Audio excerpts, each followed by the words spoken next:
So, shout out to the Hot Sheet on Twitter. Definitely go give them a follow. Their ad is on the screen and they made this infographic, so credits to them. So, they have shared 2023 Billboard 200 top 10 albums by all female artists. As you guys can see, like 90% of this is Taylor Swift. And so, at number one, Midnight's by Taylor Swift, like I said, I love this album more than a lot of people. You know, Maroon is one of my favorites. You're on Your Own Kid, Sweet Nothing, Karma is my favorite song on that album. The Great War.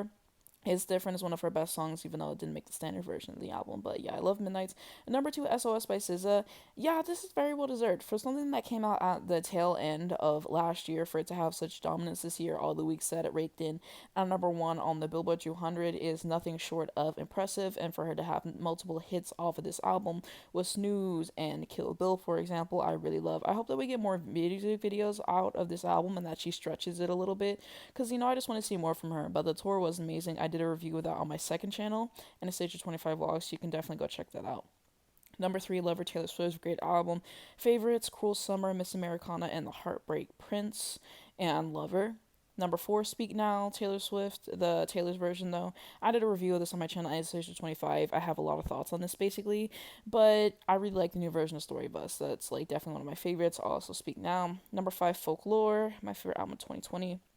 Favorites off of this, definitely going to go with Invisible String, The One, Cardigan, The Last Great American Dynasty is my favorite. Number six, the original version of 1989. Yep, the hype for it was definitely imminent, so I can respect that, and I still think that the original reigns superior. Again, there's a review of it on my YouTube channel, so check that out.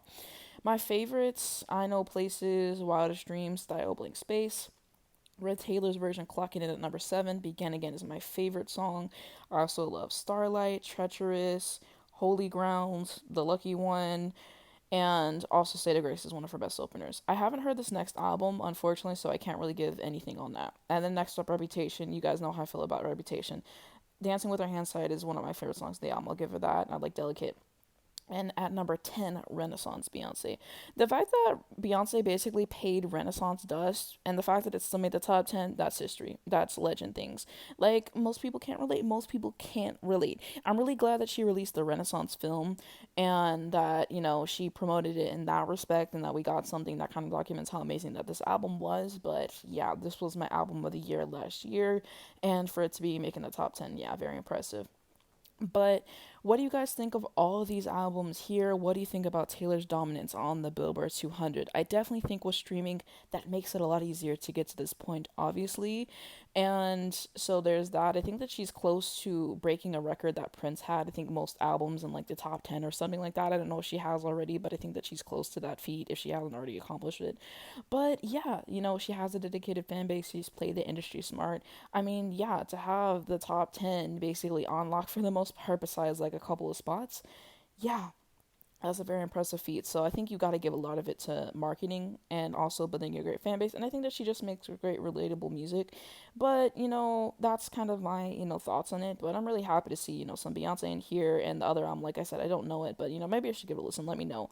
But, we have that. We have SZA. The album was dominant. So interesting, overall list. But let me know what you guys think down below in the comments. What is your favorite album out of all these that you've heard? If I have to pick one, I kind of got to give it to 1989 because, like I said, it's my pop Bible and I love it so much.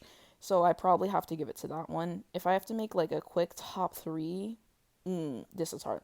I think I'm going to go with Beyonce's album for sure because that was definitely my favorite of the last year. And then I'm going to have to go with Folklore because it's my favorite Taylor album, 1989. And if I have to add another one, SOS is I can't just say three. I'm gonna have to say those four because like if I leave one of those out, I'm gonna feel horrible about it. So that's my top four. Let me know yours down below in the comments as well as thoughts on this. But I figured I'd share my opinions on it.